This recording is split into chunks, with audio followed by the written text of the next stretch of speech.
Hello friends, welcome back to my channel. ఈరోజు evening snacks కోసం అని చెప్పి పిల్లలకి చెగోడీలు చేయాలని అనుకున్నాను అనమాట. సో దానికని ముందుగా స్టవ్ మీద బాణీ పెట్టుకొని ఒక గిన్నెతో వాటర్ అయితే వేసుకున్నాను.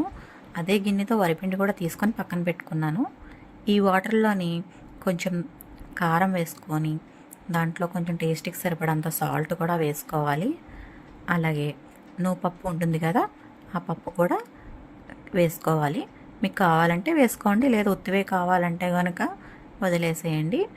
లేదంటే కనుక లాస్ట్లో పెసరపప్పు కూడా అద్దుకొని మనం చేసుకోవచ్చు అనమాట. సో ఇందులో కొంచెం బటర్ అయితే వేస్తున్నాను. సో మీకు ఇష్టమైతే బటర్ వేసుకోండి, లేదంటే లేదు, పూర్తిగా ఆప్షనల్ అనమాట. ఇప్పుడు ఈ వాటర్ ఇలా మరిగిపోయింది కదా, ఉప్పు అది టేస్ట్ చూసుకున్న తర్వాత ఇలా కొంచెం కొంచెం వరిపిండి అయితే వేసుకుంటూ చక్కగా కలుపుకుంటూ ఉండాలన్నమాట. మొత్తం అంతా ఒక్కసారి వేసేయకుండా చక్కగా కొద్ది కొద్దిగా వేసుకొని కలుపుకుంటూ ఉండాలి. ఇలా బాగా ముద్ద కింద అయ్యే వరకు కూడా కలుపుకుంటూ ఉండాలి. ఎంత బాగా కలిపితే అంత బాగా చకోడీలు అయితే వస్తాయి. సో ఇది ఒక చపాతీ పిండిలాగా, చపాతీ ముద్దలాగా అయిపోవాలన్నమాట. సో అంత గట్టి అలా కలుపుకోవాలి. ఇలా కలుపుకున్న తర్వాత మనం మూత పెట్టుకొని పక్కన పెట్టుకోవాలి. చెగోడీలు చేయడానికి మొత్తం అంతా కూడా మూత తీసేసి పెట్టకూడదు. ఇది వేడిగా ఉంటుంది కాబట్టి చేతితో కలపడం కష్టము. అందుకని కొంచెం ముద్ద తీసుకొని కలుపుకొని చెకోడీలు ఇలా ప్రిపేర్ చేసుకోవాలి. మా పిల్లలు నేను చేస్తున్నాం కాబట్టి రకరకాల షేపులు అయితే వస్తున్నాయి.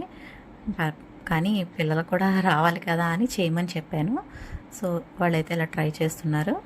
సో ఇలా స్టవ్ మీద ఆయిల్ పెట్టుకొని ఆయిల్ మరుగుతుంది. ఇలాగ మేమైతే ఇది ప్రిపేర్ చేస్తున్నాము. గాలి తగలకుండా మూత అయితే పెట్టుకోవాలండి ముద్ద మీద.